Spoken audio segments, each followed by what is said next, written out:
La République démocratique du Congo a accueilli un sommet des chefs d'État sur la sécurité dans la région des Grands Lacs. Ce sera notre premier sujet. On parlera ensuite de la Côte d'Ivoire, les tensions préélectorales. L'Union africaine et la CEDEAO prônent le dialogue. Nous évoquerons ensuite le Gabon. Une ancienne ministre d'Omar Bongo torche la France-Afrique. Et puis l'affaire Adjakli, Ferdinand Haïté, les avocats de la défense qui quittent le procès. Nous allons en parler et on va faire une particularité. On accueillera l'avocat de la famille Adjakli sur ce plateau pour d'amples explications. Et pour commencer sur les sujets, les trois premiers sujets qu'on va évoquer, je reçois ce soir Firmin Teko Agbo. Il est chroniqueur politique. Firmin, bonsoir. Bonsoir Samuel Niavé, merci de m'avoir invité. Face à vous, David Djakbavi de Togosite.com. Bonsoir David. Bonsoir Samuel. Bonsoir Firmin. Bonsoir David. Aux téléspectateurs.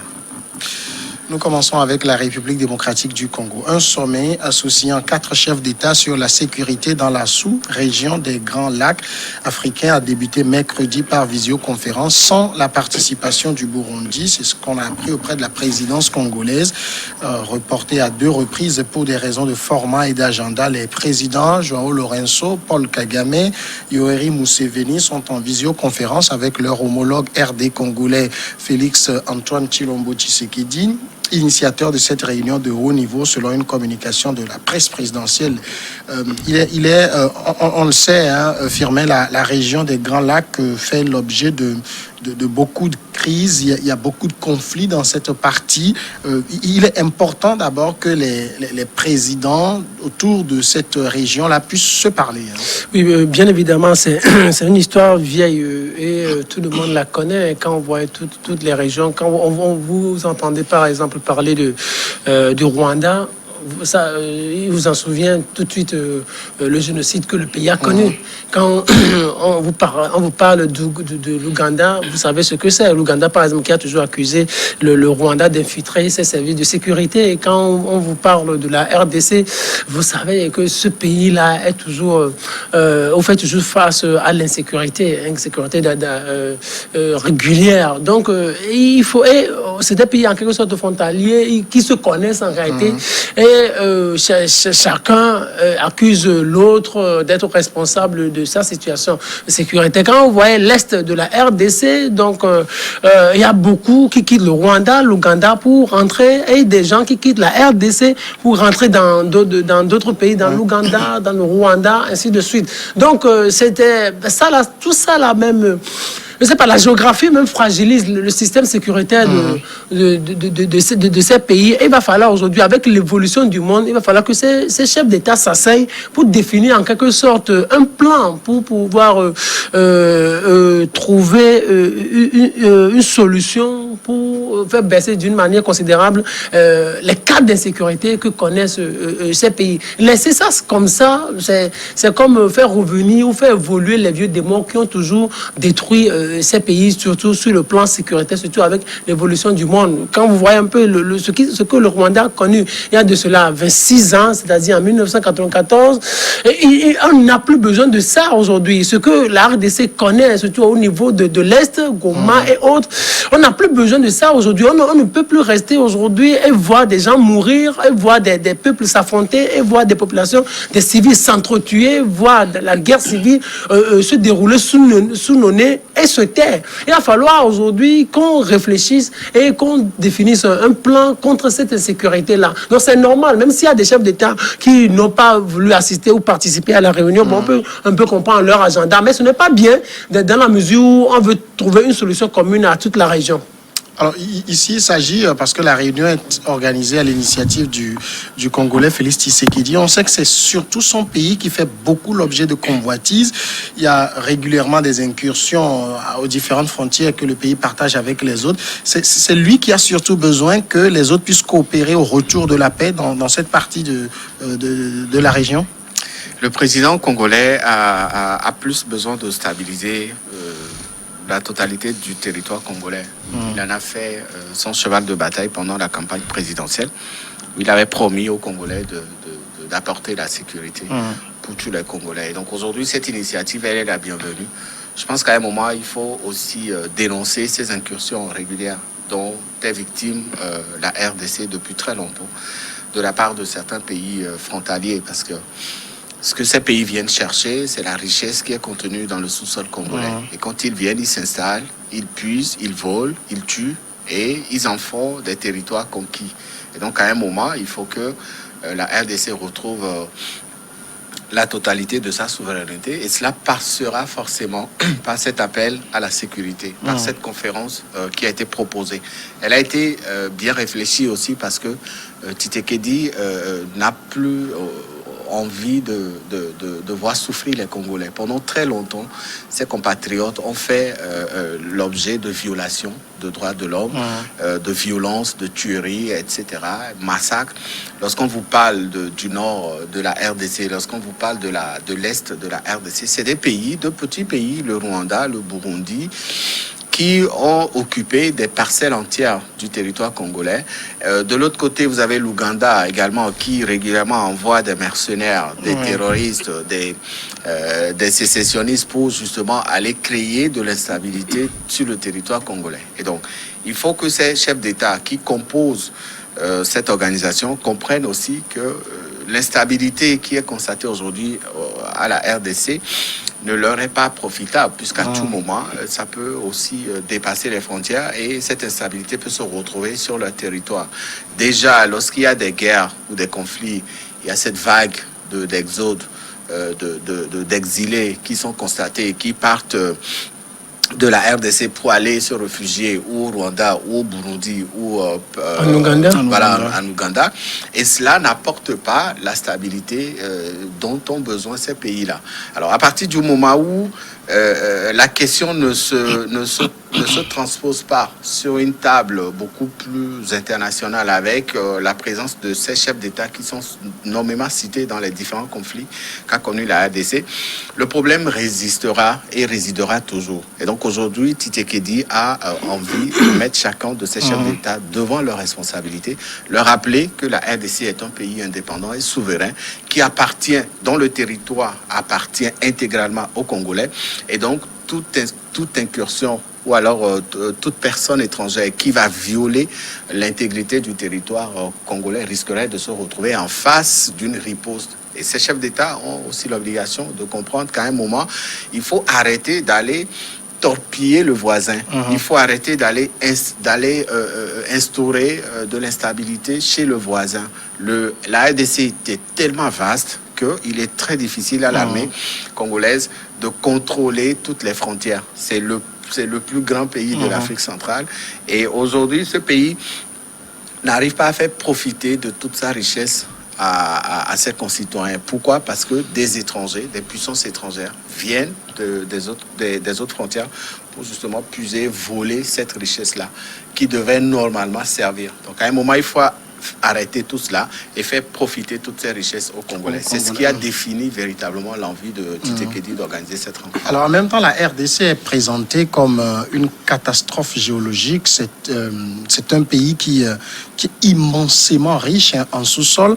Est-ce qu'il est possible qu'on ait véritablement la paix? Parce que la paix dans cette zone suppose que Rwanda, Burundi, Ouganda et autres ne fassent plus des incursions pour prendre les richesses de la RDC. La paix, ça va être défini à deux niveaux. Tout d'abord, au niveau occidental, le jour où les Occidentaux décideront qu'il y ait paix en RDC, le problème sera résolu. Or, le jour où il y aura la paix en RDC, ça veut dire peut-être qu'il y aura une certaine transparence, on ne va plus tellement les gêner, donc il n'y aura plus de guerre civile, il n'y aura plus d'affrontements entre Congolais, Congolais de la RDC, donc là, ce sera réglé. Mais pour le moment, les Occidentaux n'ont pas encore fini de puiser ou d'exploiter les richesses de la RDC. Donc, cette paix-là, on peut l'oublier pour le moment.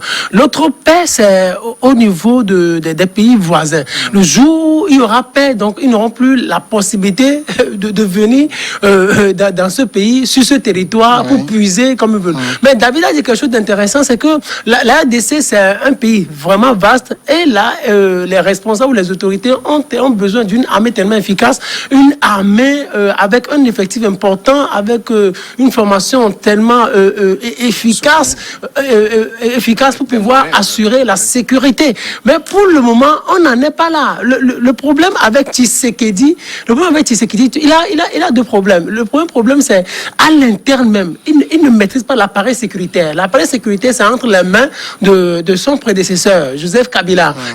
C'est lui, ancien rebelle, qui maîtrise un peu le système sécuritaire du pays. Non, mais lui non plus n'avait pas vraiment ramené la paix, à part Mobutu qui faisait régner sur tout le pays.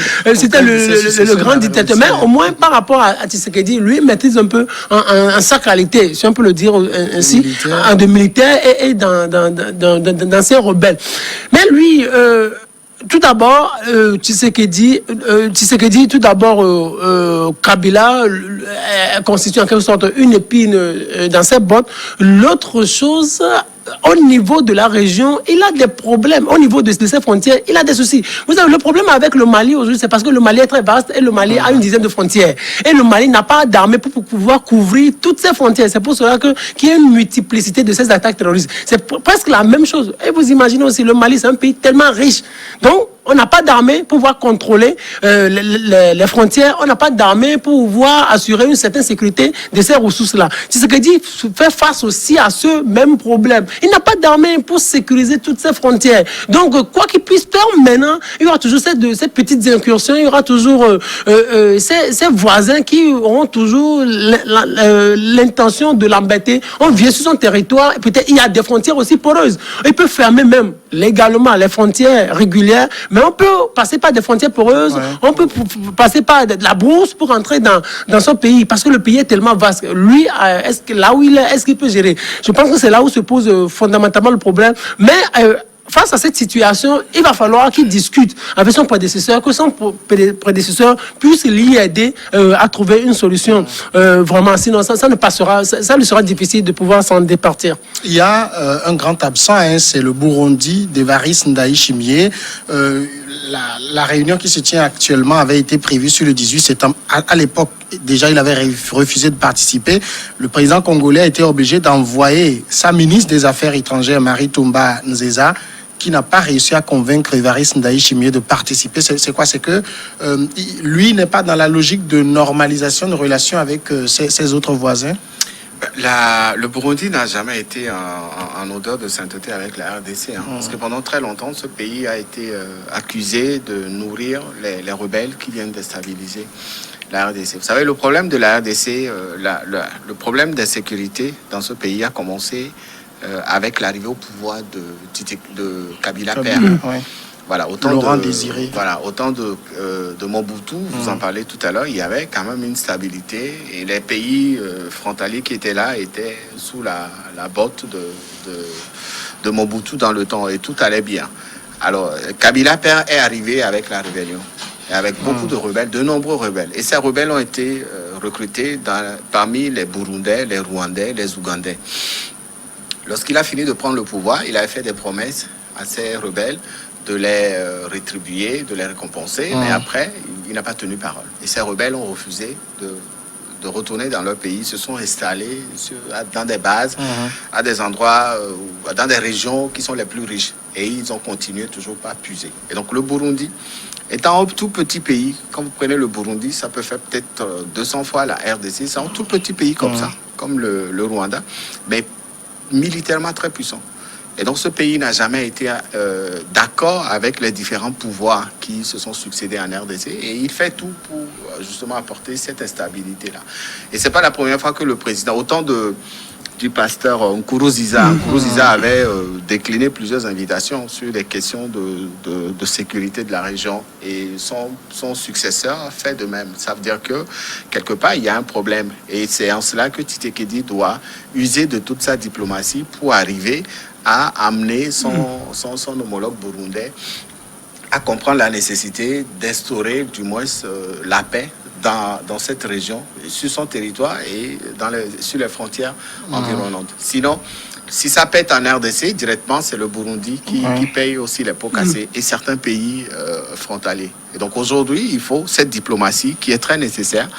Et si elle échoue, ça veut dire que la RDC a encore de mauvais jours devant elle sur la question de l'instabilité militaire dans ce pays-là. Et heureusement que aujourd'hui Tshisekedi est ouvert à toute discussion avec ses homologues. Le problème aussi, c'est les liens qui ont uni pendant très longtemps le Burundi à l'ancien président Joseph Kabila. Et quand il est parti, Kabila est parti avec tous ces éléments. Kabila est parti avec les moyens nécessaires qui lui permettaient en tout cas d'apporter une sorte de stabilité dans ces régions.